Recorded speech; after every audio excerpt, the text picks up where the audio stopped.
Welcome back to the channel everyone, UCS Productions or Adam here, back for another LEGO Star Wars video. And today we're going to be doing the alt build for the 2022 LEGO Star Wars Imperial fighter tank. Now yes, some of you might be thinking, well this came out a while ago now, a good 8 months ago maybe, so why wait till now to do it? Essentially, as some of you may know, I've sort of been away from the LEGO account for a while, but this is a video that I wanted to do ever since it came out. And essentially, I saw this model when it came out. I bought it. I've bought about 6 of these now, I think. For a while, you couldn't get any more, and then all of a sudden, they were flooding on the shelves. And I got lucky in Tesco's. I got like 4 of them with a third off or something. And that was just before they went up as well, because they've added another £5 onto this now. If it wasn't already expensive enough at £35, people, LEGO have gone and done it again. Anyway, back to the video. So, the set itself is fairly good. It's a good build. The size can be quite good for playability and for kids and stuff. And the minifigures are really good. It was a really nice peak period where we got some new LEGO Clone Troopers in the space officially from LEGO, and they hadn't put the stupid holes in them yet. Minifigures had no issue with, but I set myself a challenge to try and see if I could make a better, more accurate maybe looking and more detailed especially fighter tank, only using pieces from this set. Now a lot of people did this with the 501st Battle Pack. Now no, I don't have any step-by-step instructions on how to build this, if I'm totally honest with you, but I guess if enough people enjoyed this video, I may break the one down that I've got and do it. To show you where I got my inspiration from, this is the, I want to say the 2017 LEGO Star Wars Republic fighter tank, which in my opinion, a fantastic set. A lot of people did recolors of these. You can find them on the secondary market now, new in box. They're actually kind of expensive, around the £70 to £110 range, in good condition. Used, you can get them obviously a lot cheaper, but the best way to do it is brick link the parts, mainly, or I found get the set on its own from eBay and then brick link the parts to recolor it, as I actually did with one of them here. I actually changed it to a 501st variant.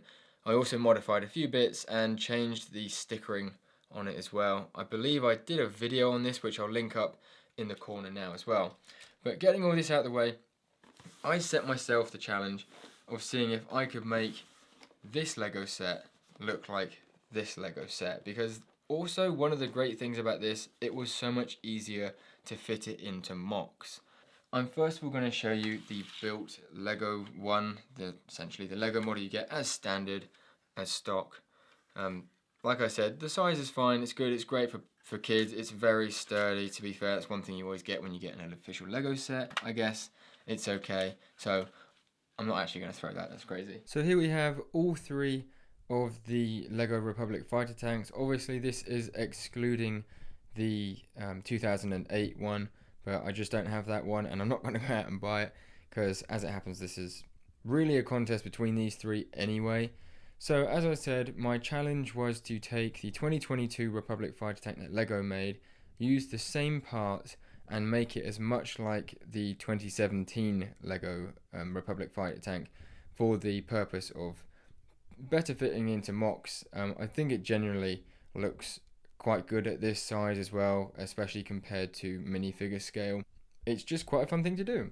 So this is obviously the official LEGO one from 2022. We're going to put that back over there for the moment and just focus on these 2. So basically I wanted to accomplish being able to keep as many of the key features as possible and keeping the size to ratio on all of the features, like where they are, and I wanted to make it look as good as possible. So obviously this is my one on the left and this is LEGO's one on the right. At a first glance, let me know in the comments what you guys think, but I'm genuinely really proud of how this turned out. We're going to start off comparing these 2. So first of all, we've got the actual general shape of the set, of the fighter tank. I actually think the shape of mine came out really well. It's got a lot more angle to it, and it's got a lot more curvature and detail around the whole tank in general. And if you look at this one, it's just very sort of straight and rectangular. So I'll give you guys a quick twizzle around the back as well. I was really happy on how I was able to deliver like these side bits as well. And it still keeps sort of some of the LEGO stylings as well. We have all of the features. So starting from the front, I wanted to keep the angles here obviously, and then a certain distance back there's these things. I don't really know what they are as such, but I wanted to try and keep them, so I have got that detail there. I also wanted to keep enough of like this section on the front as well, not to lose that. You don't get much space between there either, and I feel like there is meant to be more, so I did widen the set a little bit as well. Then going back, we have what I believe are the fuel cells on each of these sets, like here. But on the 2022 version, they did make them quite prominent, whereas this set, they were quite sort of like seamless in the set. And I think they're meant to be sort of prominent, so I did try and accentuate the blockiness of them a little bit, as you can see there, and keep some of the detail with maybe like vents if they're meant to be that.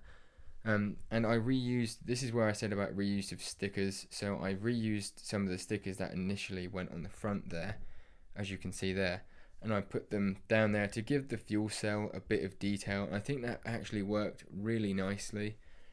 Then on top of it, I wanted to give a bit more detail as well, as they've done in the previous sets, and they had like stickers here instead. Then I also really wanted to keep the Republic logo as well, so on obviously all the sets they have the Republic logos, and so I thought that was a really good place to be able to situate those.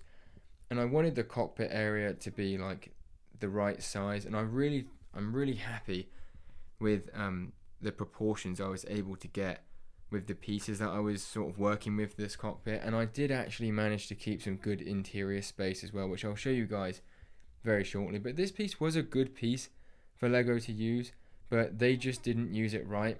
Call me biased if you like, but I think I really managed to pull that piece off a lot better than Lego did, because my one is absolutely seamless. You literally cannot see any gaps around there, like barely there's a gap at the bottom there, but I think that's being hypercritical, whereas Lego's one is just absolutely insane. I'm surprised they got away with this, to be honest. That is really trashy. And then obviously this one just doesn't have that piece. Another feature I tried to keep is that the cockpit obviously has the cockpit window. I tried to keep that as well, so I added those two translucent studs in there, and the shape of the top. I wanted to keep the turrets as I could, and I'm really happy with these because you can actually pose them. Basically, I've still used the 1x2, like this piece. Instead of using another Technic bit in it, I actually just used this sort of piece and put the side stud into there. So it does give you the full range of movement, but it actually worked out really nicely because you can position the turret and it won't move, whereas like the Lego one, it can quite easily drop. This one's not so bad because it does have like a thing under there stopping it, but they're a lot more looser, whereas this one will hold position in your mock better. At the back of the tank, we have the door. Obviously, I think this is the only set that didn't have an actual back door, essentially. They had a crate instead. So I did try to incorporate that on my one. Now, I'll be honest, it is quite flimsy. That's what you get when you're trying to make mocks, especially with limited pieces, but you can take off the roof here. Again, one more thing I didn't like about this, I couldn't find a way to like keep this attached to the back. So when you want someone sticking at the top of this, you do unfortunately have to like have this off, but I don't think you'd really think about that anyway, and also most of the time you're going to have it on. It does still work like all the other ones where you just pull it down and then the back door opens up, and you do actually have enough room in there. I'm almost certain to put a minifigure in there with the roof on, and if you want to put a minifigure in there with him like sticking out the roof, I'll show you in a minute what that looks like. You can do it. Now for the next part of the interior, I have kept the usage of this space as well, so you can put a minifigure's legs there and sit him all the way back, and you can fit two minifigures in there. Alternatively, you just have the other one sat down on his own, but I do have a little control panel in there as well, which I was quite happy to be able to incorporate. So it's quite usable for minifigs. I added some other sticker details in under there as well, just because I wanted to give this as much pop and detail as possible. I just wanted to show you guys quickly what it looks like with minifigures in it. So yes, I am able to fit two minifigures in it. The first one, this is what he looks like in the open turret position, and I really don't think you even notice that the lid is gone in a way, you sort of taken away from it, especially because he's sort of taking up that space. But I'm actually really proud of this. I think this looks really, really good. Like I said, he's basically supported by the back of that. The other minifigure is in there, does fit absolutely perfectly. I mean, in a way, who knows, you may even be able to fit another one in there, not sure. But yeah, really happy with that. Just how smooth this all goes back together. It put a good smile on my face. It was one of those moments I was proud of myself that I can actually do some level of building. So to round out the video, guys, we have the new, where is it, the new, the old, and the custom. I'm really interested to see what your thoughts are. Obviously, hopefully it's my one. I wanted to make sure you guys get the full walk around and all of my ideas, because at the end of the day, I'm making this so you guys can see it. And if you really do like it and you want one, you want like a step-by-step thing, I'm sure I can give it a go. Anyway, obviously if you enjoyed today's video, I really appreciate it if you considered having a flick through some of the other videos on the channel and consider subscribing. Hit that big red button because it helps me out massively, really trying to get to 1,000 subs as soon as possible. Basically, I've got a prize. I'm giving away a Clone Troopers battle pack, so make sure to head to the channel and check that video out too. Till the next one, guys, obviously have a fantastic day, and I'll see you soon.